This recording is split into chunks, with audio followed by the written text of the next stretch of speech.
మనం ఆలోచిద్దాం. ఏమని రాయబడి ఉంది అక్కడ?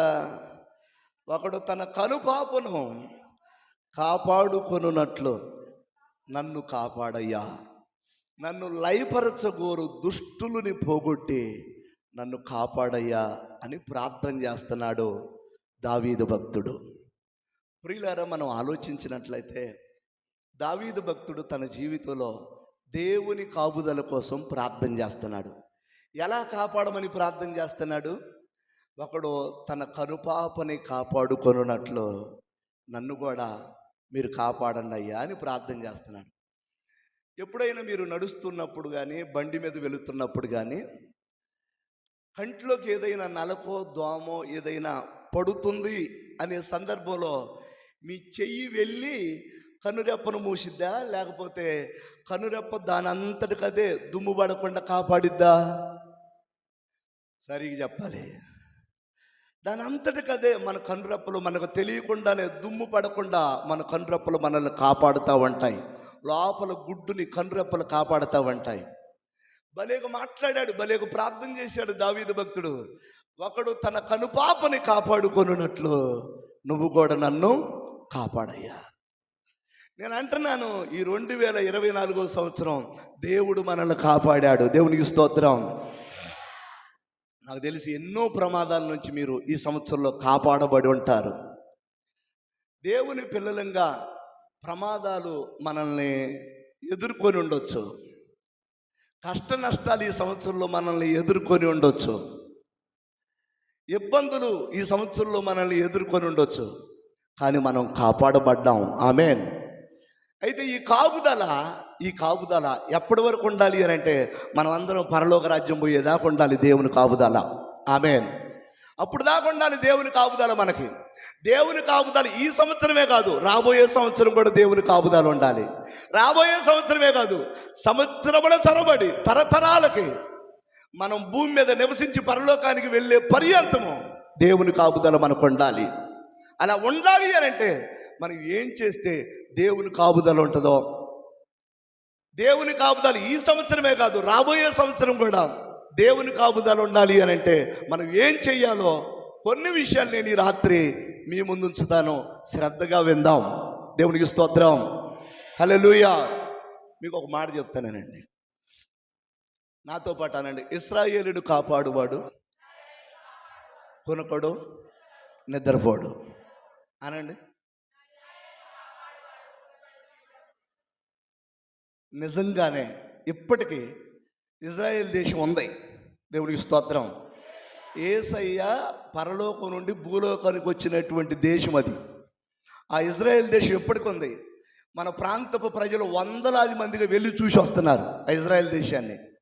అయితే విషయం ఏంటి అని అంటే, ఆ ఇజ్రాయేల్ దేశం చాలా చిన్నది. ఎంత చిన్నదంటే సుమారుగా ఒక 90 లక్షల మంది ఉంటారట ఆ ఇజ్రాయేల్ దేశం మొత్తం ప్రజలందరూ కలిపి. నేను మాట చెప్తానేనండి, హైదరాబాదు పట్టణంలో ఉండే జనాభా సంఖ్య ఎంతో తెలుసా? మన రాష్ట్రంలో, తెలంగాణ రాష్ట్రంలో ఒక హైదరాబాదు పట్టణంలో ఉండే జనాభా సంఖ్య కనీసం 1 కోటి మంది ఉన్నారట. ఒక్క పట్టణంలో, మన రాష్ట్రంలో ఒక పట్టణంలో ఉన్న జనాభా 1 కోటి మంది ఉన్నారు.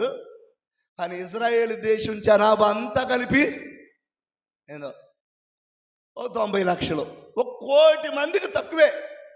అంటే చాలా చిన్న దేశం అది.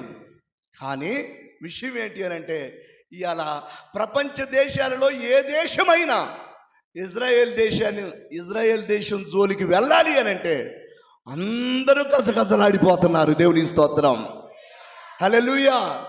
ఆ మధ్య హమాస్ వాడని, హిజ్బుల్లా వాడని, లెబానోనికి సంబంధించిన తీవ్రవాదులు, వినండి, ఇరాను దేశం వాడు, రష్యా వాడు, ఇట్లా చాలామంది అరబ్బు దేశాలు, చాలా దేశాలు ఇజ్రాయేల్ దేశాన్ని పలుమార్లు ప్రపంచ పట్టణంలో లేకుండా చేయాలని కంకణం కట్టుకున్నారు.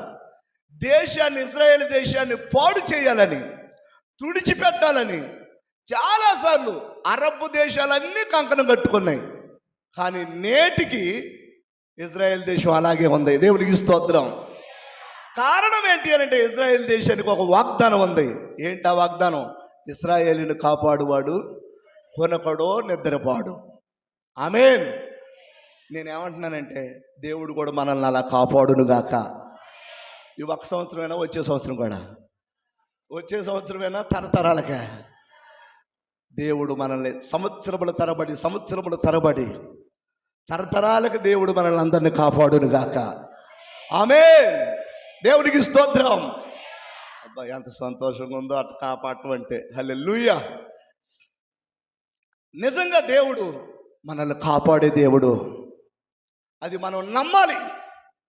నమ్ముట నీ వలనైతే నమ్మువానికి సమస్తము సాధ్యమే. మన దేవుడు కృప కలిగిన వాడు, కనికరం కలిగిన వాడు. తప్పక ఆయన మనల్ని కాపాడతాడు. సరే, విషయానికి వచ్చేద్దాం. దేవుడు మనల్ని కాపాడాలంటే ఏం చేయాలి? ఏం చేస్తే వచ్చే సంవత్సరం మనం కాపాడబడతాం? ఏం చేస్తే రానున్న సంవత్సరాలన్నీ మనం కాపాడబడతాం అని దైవ గ్రంథంలో మనం ఆలోచిద్దాం. పరిశుద్ధ దైవ గ్రంథంలో ఒక 2-3 మాటలు చెప్పి నేను ముగిస్తాను. చూద్దాం. చూడండి, ఆదికాండం 28వ అధ్యాయం 20వ వచనము 21వ వచనాన్ని చదువుకుందాం. అప్పుడు యాకోబు, నేను తిరిగి నా తండ్రి ఇంటికి క్షేమముగా నేను రాగలిగితే దేవుడు నాకు తోడయుండి నేను వెళ్ళుచున్న ఈ మార్గములో దేవుడు నన్ను కాపాడితే వెళ్ళిన ప్రాంతంలో తినుటకు ఆహారము, ధరించుకోవడానికి వస్త్రము నాకు దయచేసిన ఎడల యెహోవా నాకు దేవుడై ఉంటాడు. మరియు స్తంభముగా నేను నిలిపిన ఈ రాయి దేవుని మందిరం అయ్యిద్ది.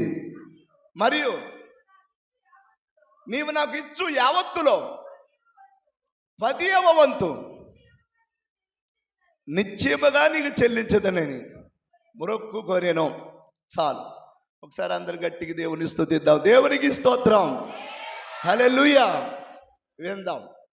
యాకోబు తండ్రి ఇంటి నుండి, అన్న దగ్గర నుండి పారిపోతున్నాడు. ఎక్కడికి పారిపోతున్నాడు? మేనమావ ఇంటికి పారిపోతున్నాడు. కారణం ఏంటి అని అంటే, తండ్రిని మోసం చేశాడు, అన్నను మోసం చేశాడు. అన్న చంపుతాడేమని భయమయ్యి యాకోబు మేనమావ ఇంటికి వెళ్తున్నాడు. మేనమావ ఇంటికి వెళుతూ ఉండగా సగం దూరం వెళ్ళిన తర్వాత, కొంత దూరం వెళ్ళిన తర్వాత పొద్దుపోయింది, రాత్రి అయింది, బాగా చీకటి అయింది. ఆ సమయంలో ముందుకు వెళ్ళలేక, వెనక్కి రాలేక ఆ రాత్రి అక్కడే యాకోబు పండుకున్నాడు. తాను ఒక రాయిని తలగడగా తీసుకొని అక్కడ పనుకున్నాడు. జరిగిన విషయం ఏంటి అంటే, ఆ రాత్రి దేవుడు అతనితో మాట్లాడటం ప్రారంభించాడు. దేవునికి స్తోత్రం. దేవునికి స్తోత్రం. దేవుడు యాకోబుతో ఆ రాత్రి మాట్లాడుతూ ఉండగా యాకోబు దిగ్గును లెగిచి అనుకున్నాడు, నిశ్చయముగా ఈ స్థలమందు దేవుడు ఉన్నాడు అని ఆలోచించుకొని, నేను తలగడగా చేసుకున్నటువంటి ఈ రాయి నూనె పోసి ఇక్కడ నేను మందిరం కడతా అనే ఆలోచనతో నిలబడ్డాడు. అయితే ఆయన ఆ సమయంలో ఒక తీర్మానం చేసుకున్నాడు. ఏమని తీర్మానం చేసుకున్నాడు అని అంటే, ఇది చాలా ప్రాముఖ్యమైన విషయం. జాగ్రత్తగా విందాం. ఏమని తీర్మానం చేసుకున్నాడో వినండి జాగ్రత్తగా. ఆయన, అయ్యా, నేను వెళుతున్నటువంటి ఈ ప్రయాణంలో తప్పక నువ్వు నాకు తోడుగా ఉండి, నేను వెళుతున్న ఈ ప్రయాణంలో నువ్వు నన్ను కాపాడితే, వినండి ఏమన్నాడు, నువ్వు నన్ను కాపాడితే, అక్కడికి వెళ్ళిన తర్వాత మేనమావ ఇంటికి వెళుతున్నాను, అక్కడ నువ్వు నన్ను కాపాడాలి. కాపాడటమే కాదు, తినటానికి ఆహారం, కట్టుకోవటానికి వస్త్రం, ఉండటానికి నివాసం, కావలసిన సదుపాయం అంతా నువ్వు నాకు ఇస్తే, నువ్వు నన్ను అక్కడ కాపాడితే నా రాబడి అంతట్లో దశంభాగం కట్టుకుంటాను. అంత మాత్రమే కాదు, నేను తలగడగా చేసుకున్న ఈ రాయి మీద నూనె పోస్తున్నానయ్యా, ఇక్కడ మరలా మందిరం కడతాను అని ఒక తీర్మానం చేసుకొని వెళ్ళాడు. దేవునికి స్తోత్రం. ఈ రాత్రి నేను ఏమంటున్నాను అని అంటే, యాకోబుకి దేవుని కాపుదల రావటం కోసం ఆయన ఒక తీర్మానం చేసుకొని వెళ్ళాడు. నేను అంటున్నాను, ఈ పాత సంవత్సరంలో నుంచి మనం కూడా కొత్త సంవత్సరంలోకి ప్రయాణం చేస్తున్నాం. యాకోబు ఎక్కడి నుంచి ఎక్కడికి ప్రయాణం చేస్తున్నాడు? మీరు సరిగ్గా చెప్పట్లా. అన్న దగ్గర నుంచి, తండ్రి ఇంటి దగ్గర నుంచి మేనమావ ఇంటి దగ్గరకు ప్రయాణం చేస్తూ ఉండగా ఈ తీర్మానం చేసుకున్నాడు, నువ్వు నన్ను కాపాడితే ఈ పని చేస్తానయ్యా, నువ్వు నన్ను కాపాడితే ఈ దశభాగం కట్టుకుంటా, నువ్వు నన్ను కాపాడితే ఇదిగో ఇక్కడ మందిరం కడతా, నువ్వు నన్ను కాపాడితే నువ్వే దేవుడిగా ఉంటావు, ఇంకే దేవుడు నాకు లేడు అని ఒక తీర్మానం చేసుకున్నాడు. ఈరోజు నేను ఏమంటున్నాను అంటే, మనం కూడా ఈ సంవత్సరంలో నుంచి యాకోబు వలె క్రొత్త సంవత్సరంలోకి కొద్ది రోజుల్లో అడుగు పెట్టబోతున్నాం, ప్రయాణం చేయబోతున్నాం. మనం కూడా ఈ ప్రయాణంలో కూడా దేవుని కాపుదల మనతో ఉండాలి. ఆమేన్. దేవుని కాపుదల మనతో ఉండాలి అని అంటే తప్పనిసరిగా మనం చేయాల్సిన పని ఏంటి అని అంటే, ఈ రాత్రి నువ్వు కూడా ఒక తీర్మానం చేసుకోవాలి. ఏం తీర్మానం చేసుకుంటావు నాకు తెలియదు. నువ్వు సరైన మారు మనసు లేని వ్యక్తివైతే, ప్రభువా రాబోయే సంవత్సరం నుంచి అయినా ఇదిగో ఈ రాత్రి నుంచే నేను ఒక మంచి మారు మనసు కలిగిన వ్యక్తిగా ఉంటానయ్యా అని ఒక తీర్మానం చేసుకోగలిగితే, రాబోయే సంవత్సరాల్లో నీ కాపుదల నాకు కావాలి, నీ కాపుదల నాకు ఇస్తే నేను ఈ రాత్రి నుంచే నేను నీకు ఇష్టంగా ఉంటా. ఈ సంవత్సరంలో ఎన్నోసార్లు నిన్ను దుఃఖపెట్టా, ఈ సంవత్సరంలో ఎన్నోసార్లు నిన్ను ఏడిపించానయ్యా, ఈ సంవత్సరంలో ఎన్నోసార్లు నీకు అయిష్టమైన కార్యాలు చేశాను. ఇప్పటి నుంచైనా నేను సరి చేసుకుంటాను, ఇప్పటి నుంచైనా నేను మనసు మార్చుకుంటాను, ఇప్పటి నుంచైనా నా దుర్బుద్ధి మానుకుంటాను, ఇప్పటి నుంచైనా నీకు ఇష్టంగా నడవటానికి నేను సిద్ధపడుతున్నాను అనే ఒక తీర్మానం నువ్వు చేసుకోగలిగితే తప్పకుండా దేవుడు రాబోయే సంవత్సరం అంతా దేవుడు నిన్ను కాపాడుతాడు. హల్లెలూయా. దేవునికి స్తోత్రం. ఈ రాత్రి ఒక తీర్మానం చేసుకోగలవా? నేను అంటున్నాను, దేవుని విషయాల్లో ఏ తీర్మానం చేసుకుంటావో అనేది చాలా ప్రాముఖ్యం. నువ్వు మారు మనసుకు సంబంధించినటువంటి తీర్మానం మొదటగా చేసుకో. ఆ తర్వాత నీ రాబడి అంతట్లో దశంభాగం కరెక్ట్గా ఇస్తానని ఆ తీర్మానం చేసుకో. ఆ తర్వాత దేవునికి ఇష్టమైనటువంటి పనులు మందిరములో నేను చేస్తానని. మా ఊర్లో ఒక తల్లి ఒక తీర్మానం చేసుకుంది, తనకి జరిగిన మేలు కొరకై ఒక తీర్మానం చేసుకుంది. ఏంటి ఆ తీర్మానం అని అంటే, రాబోయే రోజుల్లో దేవుని కాపుదల కోసం ప్రతి ఆదివారం నేనే మందిరం తూడుస్తా, ప్రతి ఆదివారం పొద్దున్నే వస్తా, మందిరం నేనే తూడుస్తా, ఎవరు తోడవటానికి వీల్లేదు అని తీర్మానం చేసుకుంది. ఆ తల్లి ప్రతి ఆదివారం పొద్దున్నే వచ్చి 5ంటికి వచ్చి మందిరం అంతా తూడిచి వెళ్ళిపోద్ది. నేను అంటున్నాను, నువ్వు ఒక తీర్మానం చేసుకోగలిగితే, మరీ ప్రత్యేకంగా మారు మనసు పొందుతానని తీర్మానం చేసుకో. రెండవది, నీ రాబడి అంతట్లో దశంభాగం తీసుకుంటానని తీర్మానం చేసుకో. మూడవదిగా నేను చెప్తున్నాను, మందిరంలో నువ్వేదైనా ఒక పని చేస్తానని తీర్మానం చేసుకో. మందిరంలో చాలా వస్తువులు కొద్దు ఉంటాయి, మందిరంలో చాలా పనులు ఉంటాయి. దేవుని పని ఇంకా విస్తృతంగా జరగటం కోసం సువార్త సభలు పెట్టాల్సి ఉంటుంది, ఆత్మల రక్షణార్థమై ఇట్లాంటి ఉపవాస ప్రార్థనలు పెట్టాల్సి ఉంటుంది, దేవుని పని జరుగు నిమిత్తమై ఎన్నో వస్తువులు కావలసి ఉంటుంది. నేను అంటున్నాను, దేవుని పని జరుగుట కొరకు నువ్వేదైనా ఒక తీర్మానం చేసుకుంటే ఆ తీర్మానాన్ని బట్టి అయినా దేవుడు నిన్ను కాపాడుతాడు. దేవుని స్తోత్రం. మొత్తానికి యాకోబు తెలివిగల్లోడండి. ఏమని తీర్మానం చేసుకొని వెళ్ళాడు? నేను వెళ్ళిన ప్రాంతంలో నువ్వు నన్ను కాపాడితే తప్పకుండా నేను ఇక్కడ మందిరం కడతా, తప్పకుండా నా రాబడి అంతట్లో దశమభాగం తీసుకుంటా, నేను నిన్నే నమ్ముకుంటా అని తీర్మానం చేసుకొని వెళ్ళాడు. అందువలన అక్కడికి వెళ్ళిన తర్వాత 20 సంవత్సరాలు కాపాడబడ్డాడు మేనమామ ఇంట్లో. ఆమేన్. మేనమామ 10 సార్లు మోసం చేశాడట. ఎవరిని? యాకోబుని.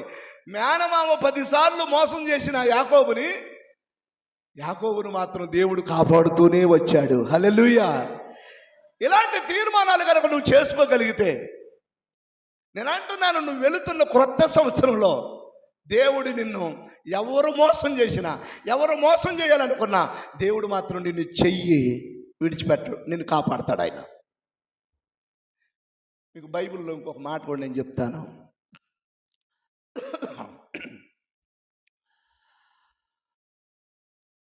నయోమి బెత్లెహేము నుంచి ఎక్కడికి వెళ్ళింది? అంతసేపు ఆలోచించబాకండి. మోయాబు దేశం. సమృద్ధి కలిగిన దానిగా వెళ్ళిందా, లేమిలో వెళ్ళిందా? కలిగి ఉన్నటువంటి స్థితిలో నుంచి వెళ్ళింది నయోమి. మోయాబు దేశం వెళ్ళింది. అసలు ఎందుకు వెళ్ళింది? నాకు తెలిసి అక్కడ రాయబడిన మాటల ప్రకారం నయోమి అక్కడికి ఎందుకు వెళ్ళింది అని అంటే, ఇక్కడ వస్తున్న రాబడి తక్కువగా ఉంది, ఆ మోయాబు దేశంలో బాగా సంపాదిద్దాం, గొప్పదాన్ని అయిపోవాలి, మేడల మీద మేడలు కట్టాలి, కట్ల డబ్బులు సంపాదించాలి అని అనుకొని, వినండి, ఎక్కడి నుంచి ఎక్కడికి వెళ్ళింది? బెత్లెహేము నుంచి మోయాబుకి వెళ్ళింది. అసలు బెత్లెహేము అంటేనే రొట్టెల సమృద్ధి కలిగిన ఇల్లు అని అర్థం. ఇప్పుడు సమృద్ధి కలిగినటువంటి స్థితిలో నుంచి ఇంకా సమృద్ధిగా ఉండాలని, ఇంకా గొప్ప స్థితికి వెళ్ళాలని ఆ తల్లి ఎక్కడికి వెళ్ళింది? మోయాబు వెళ్ళింది. సరే, వెళ్ళింది, యేసు రక్తమే చేయం. వెళ్ళేటప్పుడు ఏమైనా తీర్మానం చేసుకుందా? ఏందో అసలు మీరు ఎప్పుడన్నా ఆ వాక్యం చదివారా?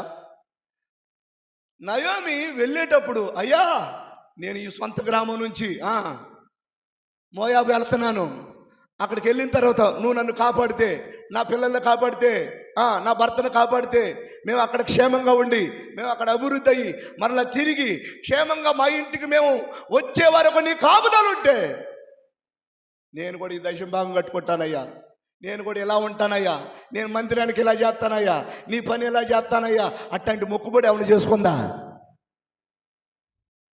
వినండి, అలాంటి తీర్మానం ఏమీ లేకుండా వెళ్ళింది. అలాంటి తీర్మానం ఏమీ లేకుండా వెళ్ళినందువలన వెళ్ళిన చోట ప్రియులారా అభివృద్ధి రాలేదు, కానీ ఆశీర్వాదం రాలేదు, కానీ సమృద్ధి రాలేదు. కానీ ఏమొచ్చిందో తెలుసా? కట్టుకున్న భర్త చనిపోయాడు, ఆ విధవరాలు అయిపోయింది. నయోమి భర్త చనిపోయాడు, విధవరాలు అయిపోయింది. ఆ తర్వాత వినండి, నయోమి యొక్క ఇద్దరు కొడుకులకు పెళ్లి చేసింది అక్కడ అమ్మాయిల్ని. ఆ ఇద్దరు కొడుకులు కూడా చనిపోయారు. వినండి, భర్త చనిపోయాడు, కడుపున పుట్టినటువంటి ఇద్దరు కొడుకులు చనిపోయారు. చివరికి ఆమె విధవరాలు అయింది. తన కొడుకులకు పెళ్లి చేసినటువంటి కోడళ్ళు కూడా విధవరాలు అయ్యారు, ముగ్గురు విధవరాలు అయ్యారు. అప్పుడు ఆ తల్లి ఏడుస్తూ, నేను రొట్టెల సమృద్ధి కలిగినటువంటి ఇంట్లో నుంచి ఇక్కడికి వచ్చాను, సమృద్ధి కలిగిన దానిగా ఇక్కడికి వచ్చాను, ఇప్పుడు నేను మరలా తిరిగి రిక్తురాలుగా తిరిగి వెళ్తున్నాను అని ఏడుస్తూ వచ్చింది. దేవునికి స్తోత్రం. నేను అంటున్నాను, ఈ సంవత్సరంలో నువ్వు ఒక తీర్మానం చేసుకొని క్రొత్త సంవత్సరంలోకి అడుగు పెడితే, దేవుడు ఏది మార్చుకోమన్నాడో దాన్ని మార్చుకోవటానికి ఒక తీర్మానం చేసుకో. దేవుడు దేన్ని విడిచిపెట్టమన్నాడో దాన్ని విడిచిపెట్టడానికి నువ్వు ఒక తీర్మానం చేసుకో. దేవుడు దేన్ని వద్దన్నాడో అది విడిచిపెట్టడానికి నువ్వు ఒక తీర్మానం చేసుకో. తప్పకుండా దేవుడు నిన్ను కాపాడుతాడు రాబోయే సంవత్సరంలో. దేవుని కాపుదల మనకు ఉండాలంతే. ఆమేన్. కనుక దేవుని పిల్లలంగా యాకోబు వలె ఒక తీర్మానం కలిగి ఉంటే కొత్త సంవత్సరాన్ని దేవుడు ప్రత్యేకమైన కాపుదలలో మనల్ని భద్రపరుస్తాడు. ఇది మొదటి విషయం. రెండవ విషయాన్ని నేను విజ్ఞాపనం చేస్తాను. పరిశుద్ధ దైవ గ్రంథములో కీర్తనల గ్రంథము 34వ కీర్తన, కొద్దిగా మంచినీళ్ళే నాన్న వాటర్, 34వ కీర్తన 7వ చరణం చదువుకుందాం. యెహోవా యందు భయభక్తులు గలవారి చుట్టూ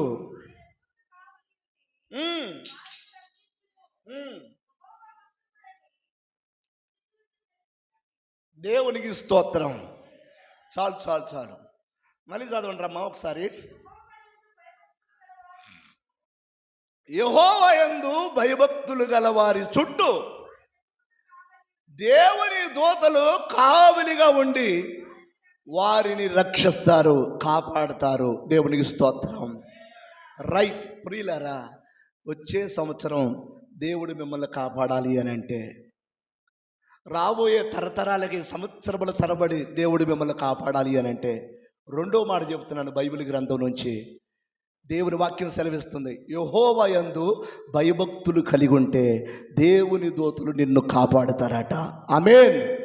దేవుని దూతలు నిన్ను కాపాడాలి అంటే ఒకే ఒక ఫార్ములా, నువ్వు దేవుని యందు భయభక్తులు కలిగి ఉంటే చాలు. దేవుని కాపుదల, దేవుని దూతల కాపుదల నీ నెత్తి మీదకి, నీ ఇంటి మీదకి, నీ ఒంటి మీదకి, నీ గుడారం చుట్టూ, నీ ప్రయాణంలో, నువ్వు ఇంట్లో ఉన్నప్పుడు, నువ్వు ప్రయాణం చేస్తున్నప్పుడు, నువ్వు పనిలో ఉన్నప్పుడు తప్పక దేవుని దూతలు కాపుదలగా నీ ఇంటి చుట్టూ ఉంటారు. దేవుని స్తోత్రం.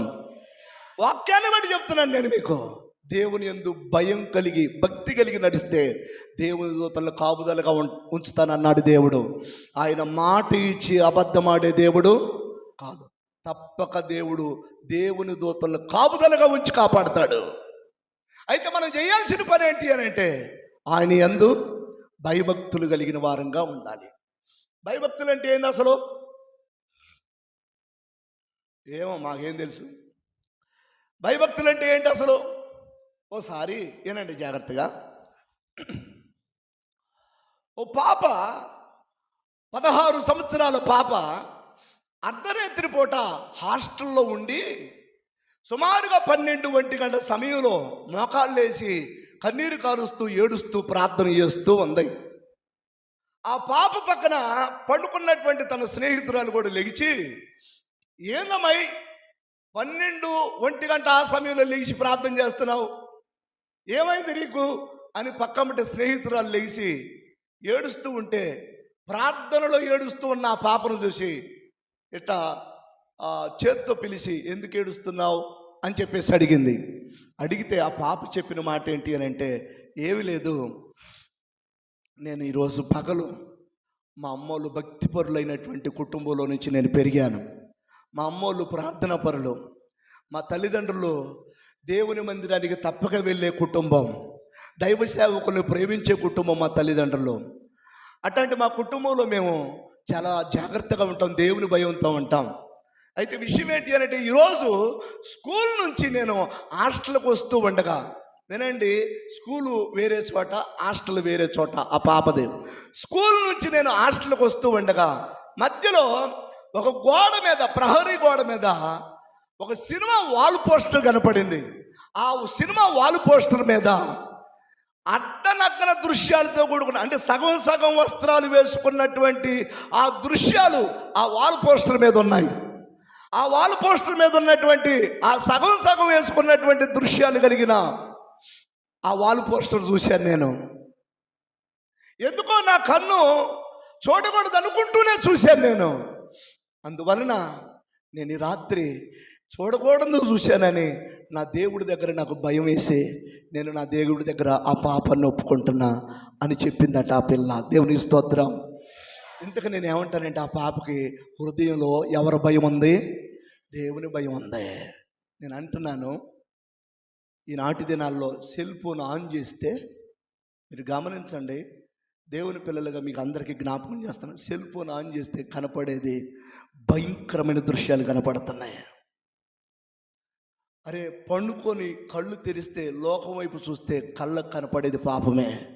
టీవీ ఆన్ చేస్తే కళ్ళకు కనపడేది పాపమే. ఫోన్ ఆన్ చేస్తే కళ్ళకు కనపడేది పాపమే. భయంకరమైనటువంటి సన్నివేశాలు మనం ఈనాటి దినాలలో మనం వద్దనుకున్న మన కళ్ళ ముందు తారసపడుతున్నాయి. దేవుని పిల్లలుగా నేను ఏమంటున్నాను అని అంటే, నువ్వు దేవుని యందు భయభక్తులు కలిగిన వ్యక్తివే అయితే ఇట్లాంటి విషయాల్లో జాగ్రత్త పడతావు. ఆమేన్. నువ్వు దేవుని యందు ఈ విషయాల్లో భయభక్తులు కలిగి ఉంటే దేవుని దూతలు ఎక్కడ ఉంటారట? నీ ఇంటి చుట్టూ కాపుదలుగా ఉంటారట. నీ చుట్టూ కాపుదలుగా ఉంటారట నువ్వు భయభక్తులు కలిగి ఉంటే. ఆమేన్. దేవునికి స్తోత్రం. ఎవరో నిద్రపోతున్నట్టున్నారు. యేసు రక్తమే జయం. హల్లెలూయా. దేవుని పిల్లలంగా జాగ్రత్తగా విందాం. ఈ రాత్రి దేవుని కాపుదల మీ మీదకి రావాలి. ఈ సంవత్సరంలో దేవుడు మిమ్మల్ని కాపాడినట్టుగా వచ్చే సంవత్సరంలో కూడా దేవుడు మిమ్మల్ని కాపాడాలి. దేవుడు మిమ్మల్ని కాపాడాలి అని అంటే మీరు చేయాల్సిన ఒక పని, మొదటిది ఒక తీర్మానం నువ్వు చేసుకోవాలి. ఏదైతే దేవుడు వద్దన్నాడో దాన్ని విడిచిపెట్టడానికి ఒక తీర్మానం చేసుకో. రెండవదిగా నేను విజ్ఞాపకం చేస్తున్నాను, ఆయన యందు భయము భక్తి కలిగిన వారుగా మీరుంటే వినండి, దేవుని దూతలు కాపుదలుగా ఉంచుతారు. ఒకసారి మా సంఘంలో ఒక యవనస్తురాలు ఉంది. అమ్మాయి పేరు శిరీష. అమ్మాయి పేరు కూడా చెప్తున్నాను నేను. ఆ అమ్మాయిని తాజుబాము ముట్టింది. పొద్దున్నే వినండి, పొద్దున్నే లేచి బయటకు అన్నట్టు వెళితే ఆ స్థలంలోకి వెళ్ళగానే ఆ పాప అక్కడికి వెళ్ళగానే తాజుబాము అక్కడ మరి ఎప్పటి నుంచి ఉందో తెలియదు, ఆ అమ్మాయిని ముట్టింది.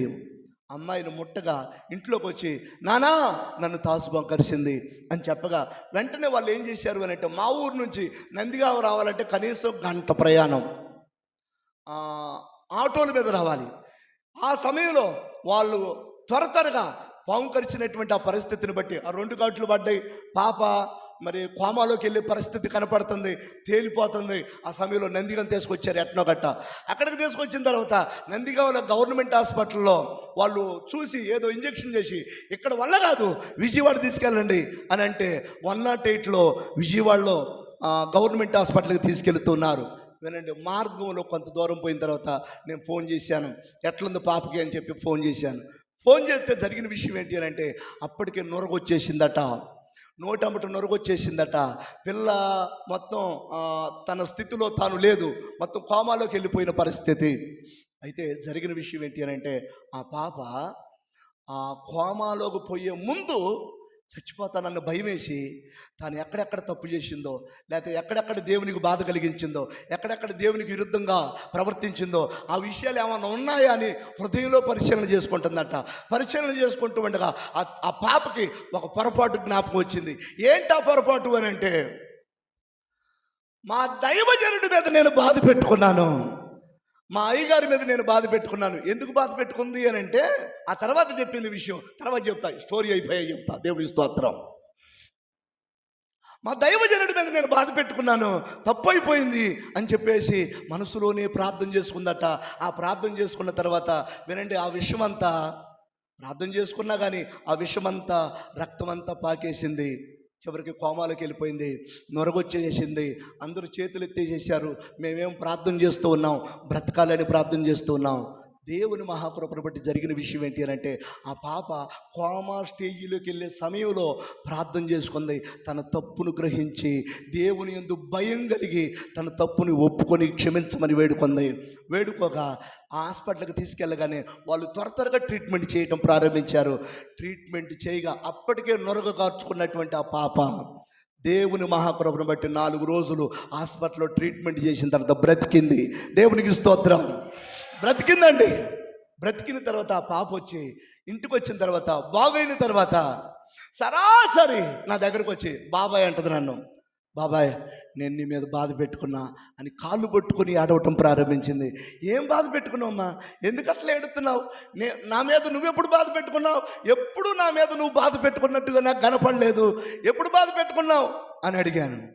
అడిగితే బాబాయ్, నీ మీద బాధ పెట్టుకున్నందుకే నన్ను పాము గరిచింది బాబాయ్ అని ఏడవటం ప్రారంభించింది. నాకు కూడా దుఃఖవాగల. ప్రియులారా, నీ మీద బాధ పెట్టుకున్నందుకు, సేవకుడు పైన నీ మీద నేను బాధ పెట్టుకున్నందుకు నాకు పాము గరిచింది బాబాయ్ అని అన్నది. నాకు దుఃఖవాగల.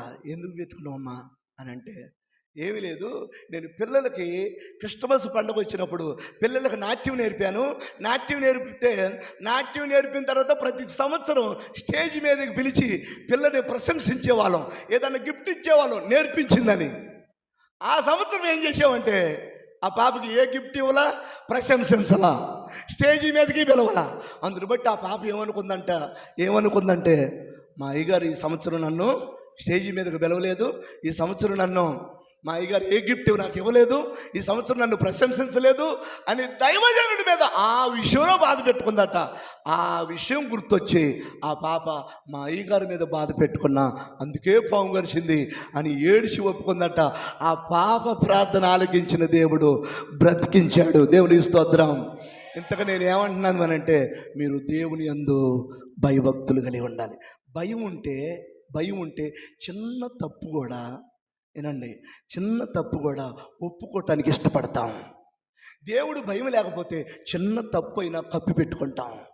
భయం ఉన్నోడు సరి చేసుకోవటానికి తొందరపడతాడు. దేవుడు భయం లేనివాడు ఎన్ని సంవత్సరాలైనా అట్నే కప్పి పెట్టుకుంటాడు. ఈరోజు నేను ఏమంటున్నాను అని అంటే బైబిల్ గ్రంథాన్ని బట్టి నేను మీకు జ్ఞాపకం చేస్తున్నాను. యోబు అంటాడు, యోబు గ్రంథంలో యోబు గురించి రాశాడు. తీయొద్దులే యోబట యెహోవా యందు భయభక్తులు కలిగిన వాడై చెడుతనాన్ని విసర్జించాడట. యోబుకి దేవుని యందు భయభక్తులు ఉండటం వలన ఏం విసర్జించాడట? చెడుతనాన్ని విసర్జించాడట. నేను అంటున్నాను, నీకు దేవుని భయం ఉంటే చెడుతనాన్ని విడిచిపెడతావు. నీకు దేవుని భయం లేకపోతే, దేవుని భయం లేనోడు ఎంతకైనా మాట్లాడతాడు, దేవుని భయం లేనోడు ఏదైనా చూస్తాడు, దేవుని భయం లేనోడు ఎంత గొడవైనా ఆడతాడు, ఎంత బండబూతులైనా మాట్లాడతాడు. ఎవరు? దేవుని భయం లేనోడు. కానీ దేవుని భయం ఉండోడు ప్రతి మాట ఆచితూచి మాట్లాడతాడు. ఆమేన్. దేవునికి స్తోత్రం. ఈ రాత్రి నేను మీకు చెప్తున్నాను, మీరు దేవుని యందు భయభక్తులు కలిగిన వారుగా ఉంటే తప్పకుండా రాబోయే సంవత్సరంలో దేవుడు మిమ్మల్ని కాపాడుతాడు. ఇది రెండవ మాట. మూడో మాటలోకి వచ్చేద్దాం. పరిశుద్ధ దైవ గ్రంథంలో చూద్దాం. చూడండి, ప్రకటన గ్రంథం 3వ అధ్యాయము 10వ వచనం చదువుకుందాం. ప్రకటన గ్రంథం 3వ అధ్యాయం 10వ వచనం. కొద్దిగా సౌండ్ పెడితే బాగుంటుందిగా. ఎవరు ఇక్కడ? నీవు నా ఓర్పు విషయమైన వాక్యమును గైకొంటివి గనుక భూనివాసులను శోధించుటకు లోకమంతటి మీదకి రాబోవు శోధన కాలములో నేను నిన్ను కాపాడతా. దేవునికి స్తోత్రం చెప్పండి. హల్లెలూయా. ఏముందంటే ఆ వాక్యంలో అంటున్నాడు, నీవు నా ఓర్పు విషయమైన వాక్యాన్ని గైకొన్నావు అనండి నాతో పాటు. అనరు మీరు, నాకు తెలుసు. పాప అమ్మగారు మాట వినపడుతుంది. మరొకసారి అందాం. నువ్వు నా ఓర్పు విషయమైన వాక్యమును గైకొంటివి గనుక రాబో కాలంలో, అంటే వచ్చే సంవత్సరంలో, దేవుని స్తోత్రం, రాబో కాలంలో లోకమంతటి మీదకి వచ్చే శ్రమలో అందరి మీదకి శ్రమ వచ్చినా నేను మాత్రం నిన్ను కాపాడుతా. దేవునికి స్తోత్రం. ఎంత గొప్ప వాగ్దానం అండి. రాబోయే సంవత్సరాలలో, రాబోయే రోజులలో దేవుడు మనల్ని కాపాడాలంటే లోకమంతటి మీదకి కీడొచ్చినా, లోకమంతటి మీదకి శాపం వచ్చినా, లోకమంతటి మీదకి నష్టం వచ్చినా నీకు మాత్రం ఏ శాపం రాకుండా రాబోయే రోజుల్లో దేవుని కాపుదల ఉంటుందట. ఎప్పుడు అని అంటే ఓర్పు అనే వాక్యాన్ని గైకొనాలి. అందరానండి, ఇప్పుడు ఓర్పు అనే వాక్యాన్ని గైకొనాలి.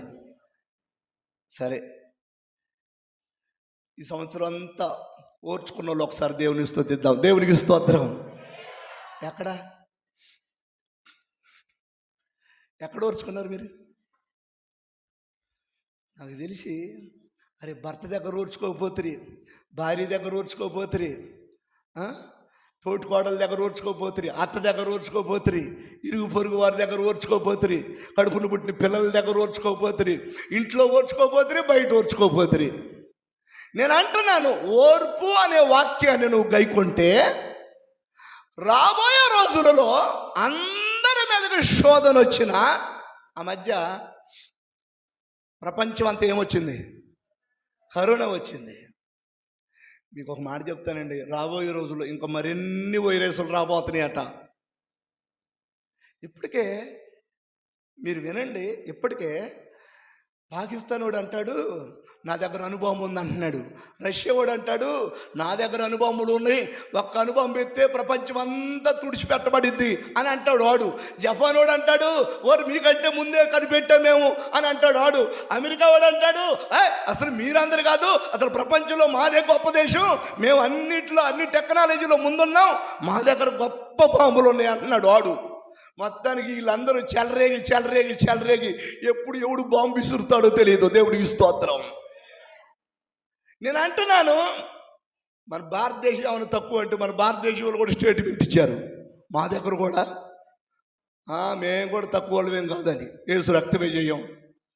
దేవుని పిల్లలంగా నేను ఏమంటున్నానంటే రాబోయే రోజుల్లో భూమి మీదకి భయంకరమైన శోధన కాలం రాబోతుంది. భూమి మీదకి రాబోయే రోజుల్లో శోధన కాలం రాబోతుంది. ఆ శోధనలో నిన్ను కాపాడాలి. ఆమేన్. అందరి మీదకి శోధన వచ్చినా నీ కుటుంబం మాత్రం కాపాడబడాలి. అందరి మీదకి కీడొచ్చినా మనం కాపాడబడాలి. అలా కాపాడబడాలి అని అంటే తప్పకుండా ఒక వాక్యాన్ని నేర్చుకోవాలట. ఏ వాక్యం? ఓర్పు అనే వాక్యాన్ని నేర్చుకోవాలట, అనుసరించాలట. ఆ వాక్యాన్ని కనుక నువ్వు అనుసరిస్తే తప్పనిసరిగా దేవుడు నిన్ను కాపాడుతాడు. ఆమేన్. ఎంతమంది ఓర్చుకుంటారు? ఇక్కడ నుంచి నాకు తెలిసి ప్రార్థన అయిపోయిన తర్వాత ఒకవేళ ఇంటికి వెళ్ళగానే ఏం పుట్టింది నాకు ఈ సంవత్సరం కొత్త చీర తేలేదు అని అన్నదనుకో ఇంట్లో భార్య, ఏమొచ్చిందని నన్ను ఏం పుట్టింది అంటావా అని చెప్పేసి దబిడి దిబిడే యేసు రక్తమే చేయం. నేను అంటున్నాను, దేవుని పిల్లలంగా ప్రతి మాటలో మనం ఓర్చుకుందాం. ఆమేన్. భర్త భార్య దగ్గర ఓర్చుకోవాలి. వచ్చే సంవత్సరం గురించి చెప్తున్నా నేను మీకు. కాపాడబడాలా వద్దా? కాపాడబడాలి అని అంటే భర్త భార్య దగ్గర ఓర్చుకోవాలి. నేను మగోడిని అంటే కుదరదు. నేను పురుషాహంకారం చూపిస్తే కుదరదు. యేసు రక్తమే చేయం. హల్లెలూయా.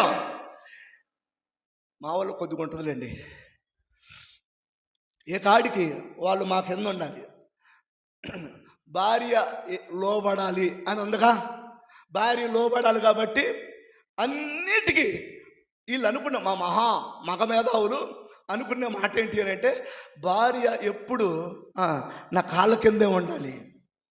దేవుని పిల్లలంగా అసలు అట్ట చేయలేదు మనల్ని దేవుడు.